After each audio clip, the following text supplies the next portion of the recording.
जय श्री राम फ्रेंड्स। जेठ मास में पड़ने वाले मंगलवार को हम बड़े मंगलवार या कहीं कहीं पर इसे बुढ़वा मंगलवार भी कहते हैं। हेलो फ्रेंड्स, मीनू व्लॉग्स में आपका स्वागत है। आज की वीडियो में हम जानेंगे कि जेठ के महीने में जो मंगलवार होते हैं इनका व्रत कैसे किया जाता है, कैसे पूजा की जाती है और व्रत के क्या नियम होते हैं और इन व्रतों को कौन कौन कर सकता है, व्रत में हमें क्या खाना खाना चाहिए, पूजा कैसे करनी चाहिए, क्या संपूर्ण नियम होते हैं, ये सब जानकारी आज की वीडियो में आपको देखने को मिलेगी। जेठ में पड़ने वाले मंगलवार बहुत विशेष होते हैं। हनुमान जी को प्रसन्न करने के लिए बहुत खास समय होता है। जैसे हम सावन के सोमवार के व्रत करते हैं भगवान शिव को प्रसन्न करने के लिए, सेम उसी प्रकार से हनुमान जी को प्रसन्न करने के लिए जेठ के महीने में ये व्रत किए जाते हैं। अगर आप व्रत नहीं कर रहे हैं तो कोई बात नहीं, शुद्ध सात्विक रहते हुए इन मंगलवारों को हमें हनुमान जी का पूजन अवश्य करना चाहिए। वर्ष 2025 में ये बड़े मंगलवार 13 मई से शुरू होकर 10 जून तक चलेंगे। मंगलवार के दिन सुबह समय स्नान करके शुद्ध हो जाए और लाल रंग के वस्त्र पहने। लाल रंग के वस्त्र नहीं पहन सकते तो आप लाल रंग की चुन्नी ओढ़ सकते हैं। आप चाहे तो आप ये पूजा अपने घर के मंदिर में भी कर सकते हैं या अलग से चौकी लगाकर भी आप ये पूजा कर सकते हैं। तो जहाँ पे भी आप ये चौकी लगा रहे हैं वहाँ पहले आप अच्छे से साफ सफाई कर लें। फिर हम चौकी लगाएंगे और चौकी पर लाल रंग का वस्त्र बिछाएंगे। फिर आपके पास हनुमान जी की जो भी फोटो या स्वरूप है आप उनको विराजमान कर लें, या फिर आपके पास राम दरबार है तो आप उस रूप में भी हनुमान जी को विराजमान कर सकते हैं। अगर आपके पास मूर्ति है तो मूर्ति को आप पंचामृत से स्नान कराएं। तस्वीर है तो फिर गंगा जल के छींटे लगाकर शुद्धिकरण कर लें। तो यहाँ पे हम फूलों का आसन देकर हमने हनुमान जी भगवान को विराजमान कर लिया है। साथ में हम गणेश जी भगवान को भी विराजमान कर लेंगे, क्योंकि हम चौकी लगाकर अलग से पूजा कर रहे हैं तो गणेश जी भगवान को विराजमान करेंगे। अगर आप मंदिर में ही पूजा कर रहे हैं तो वहाँ पे गणेश जी भगवान विराजमान होते हैं, आपको अलग से गणेश जी भगवान विराजमान करने की ज़रूरत नहीं है। उसके बाद हम देसी घी का दिया जला लेंगे।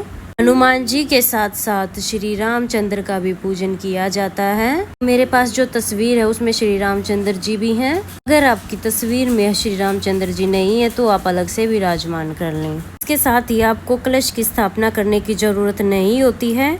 आप चाहे तो आप कलश पर स्वास्तिक बनाकर साइड में रख सकते हैं। आप चाहे तो आप देसी घी का दिया जला सकते हैं या चमेली के तेल से भी आप दिया जला सकते हैं। अब हम थोड़े से अक्षत और फूल हाथ में लेकर व्रत कर रहे हैं तो संकल्प करेंगे। अगर व्रत नहीं कर रहे हैं तो भी संकल्प करेंगे कि आज मैं आपका पूजन कर रही हूँ या कर रहा हूँ, मेरी इस पूजा को आप स्वीकार करें, मेरी मनोकामनाओं को पूर्ण करें। इस तरीके से हम संकल्प कर लेंगे। संकल्प करने के बाद जो हमने हाथ में चावल और फूल लिए हैं वो हम हनुमान जी भगवान को समर्पित कर देंगे। के बाद हम पूजा शुरू करेंगे। जल के छींटे लगाकर हम पहले शुद्धिकरण कर लेंगे। फिर उसके बाद सबसे पहले हम गणेश जी का पूजन करेंगे। तो वस्त्र स्वरूप हम गणेश जी भगवान को कलावा समर्पित करेंगे। हम हनुमान जी भगवान को कलावा समर्पित करेंगे। आप चाहे तो आप जनेऊ भी समर्पित कर सकते हैं। इसके बाद हम तिलक लगाएंगे।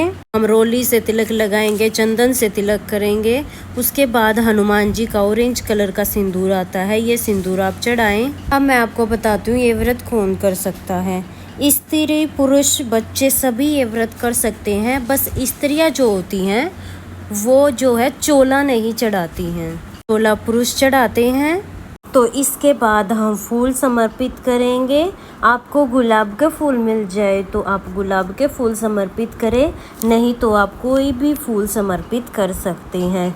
चमेली के फूल हनुमान जी भगवान को बहुत ज़्यादा पसंद है तो आप चमेली के फूल समर्पित कर सकते हैं या चमेली का इत्र समर्पित कर सकते हैं, या फिर आप चमेली की धूप आप समर्पित कर सकते हैं। चमेली की जो सुगंध है वो हनुमान जी भगवान को बहुत प्रिय है। चंदन से तुलसी दल पर आप राम लिख सकते हैं। इसके अलावा आप मदार के पत्तों पर राम नाम लिख सकते हैं, या फिर आप पीपल के पत्तों पे राम नाम लिख सकते हैं। इसके बाद हम भोग समर्पित करेंगे। तो आप भोग में बूंदी के लड्डू समर्पित कर सकते हैं, बेसन के लड्डू और गुड़ चने का भोग हनुमान जी भगवान को बहुत प्रिय है का भी भोग आप लगा सकते हैं। तो इनमें से कोई भी एक भोग आप लगा सकते हैं या सारे भोग भी आप लगा सकते हैं। साथ में हनुमान जी को केला बहुत प्रिय है, आप केले का भोग भी लगा दें। जो भी उपलब्ध हो वो भोग आप लगा सकते हैं। अगर आपको मीठा पान मिल जाता है तो मीठे पान का आप भोग लगा दें। इसके बाद अगर आपने व्रत किया है तो आप व्रत कथा सुन ले। कथा सुनने के बाद आरती करेंगे। आरती आपने जो दिया जलाया उससे भी कर सकते हैं या कपूर जलाकर भी आप आरती कर सकते हैं। तो बहुत ही प्रेम पूर्वक पहले हम गणेश जी भगवान की आरती करेंगे, फिर हनुमान जी की आरती करेंगे। आप चाहे तो आप तुलसी माला से मंत्र जाप भी कर सकते हैं। साथ में आप यथासंभव दक्षिणा जरूर समर्पित करें और रामचंद्र जी का भी हमें पूजन जरूर करना है। इसके बाद आप सुंदरकांड का पाठ कर सकते हैं, हनुमान चालीसा का पाठ कर सकते हैं, श्री रामचरितमानस का पाठ कर सकते हैं। अपने सामर्थ्य के अनुसार एक बार या ज़्यादा बार आप पाठ कर सकते हैं। अगर आप ये पाठ नहीं कर सकते तो आप फ़ोन में चलाकर भी ये पाठ सुन सकते हैं। इस तरह से हमारी पूजा पूर्ण हो जाएगी। पूजा करने के बाद हाथ जोड़कर पूजा में रही कमियों के लिए क्षमा याचना करेंगे और अपनी मनोकामना पूर्ण करने के लिए हनुमान जी भगवान से प्रार्थना करेंगे। इस तरह से हमें मंगलवार के दिन सुबह घर पे पूजा करनी है और इसके बाद हमें मंदिर भी जरूर जाना है। तो आपके आसपास में जो भी हनुमान जी का मंदिर है आप वहाँ पे जाएं। बूंदी प्रसाद लेकर सुबह या शाम किसी भी समय आप जाएं मंदिर में। पुरुष है तो आप चोला जरूर अर्पित करें। शाम के समय भी आप धूप दीप आरती करें। जो भी भोजन आपने अपने लिए बनाया है उसका भोग पहले लगाएं, फिर स्वयं ग्रहण करें। इस तरह से भोग लगाना है। मीठा भोजन इसमें खाया जाता है। दिन में आप चाय पानी फ्रूट ले सकते हैं। शाम को बिना नमक वाला भोजन आप ले सकते हैं। बिना नमक वाले भोजन में आप मीठा पराठा, खीर, चूरमा आदि ले सकते हैं। पूजा के थोड़ी देर बाद आप इस प्रसाद को सभी में बांट दें। हनुमान जी की पूजा में हमें विशेष ध्यान रखना है, नियमों का पालन करना है, घर में शुद्धता सात्विकता रखनी है और ब्रह्मचर्य पूर्णतया पालन करना है। हनुमान जी की पूजा में हमें ऐसे हर मंगलवार को पूजा करनी है। इस वर्ष यानी 2025 में पूरे 5 बड़े मंगलवार प्राप्त हो रहे हैं हमें। तो इन 5 मंगलवार को आप इस प्रकार से पूजन करें।